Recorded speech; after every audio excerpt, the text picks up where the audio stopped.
ஒரு ஃபேண்டாஸ்டிக் புதினா சாதம். 2 டேபிள் ஸ்பூன் இதயம் நல்லெண்ணெய், 1 ஸ்பூன் உளுத்தம் பருப்பு போடுங்க, ஒரு 4 பச்சை மிளகாவை கீரி போடுங்க, ஒரு கொத்து கருவேப்பிலை, 1 கை பூண்டு உரிச்சது. இந்த புதினாவை போட்டுட்டு நல்லா அந்த புதினா இலைங்க வந்து அந்த ஹை ஹீட்ல நல்லா ரோஸ்ட் ஆகும். இப்போ பார்த்தீங்கன்னா இந்த புதினா நல்லா சாட்டை ஆயிடுச்சு. இல்லை கேஸ் ஆஃப் பண்ணிடுங்க. திக்கா கரைச்சி வச்சிருக்கிற புளி தண்ணி 5 டேபிள் ஸ்பூன் புளி தண்ணி. இது ஸ்பூன் ஆன பிறகு இது ஒரு ஃபைன் பேஸ்டா அரைக்கப்படும். 2 டேபிள் ஸ்பூன் நான் போட்டிருக்கேன், கொஞ்சம் ஜாஸ்தி போடுறேன். நான் போடுறது நெய், 1 டீஸ்பூன் கடுகு, 1 டீஸ்பூன் உளுத்தம் பருப்பு, அவ்வளோ. நான் 1 கை முந்திரி போடுறேன், டீஸ்பூன் பூண்டு, நான் இங்க சாப் பண்ணி வச்சிருக்கிற வெங்காயம்.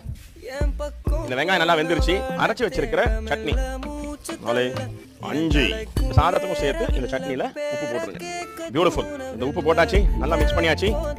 பாயில் பண்ணி வச்சிருக்கிற ரைஸ் எல்லா சாதத்தையும் படுற மாதிரி மிக்ஸ் பண்ணு. ஒரு எக்ஸலன்ட் புதினா சாதம். ரொம்ப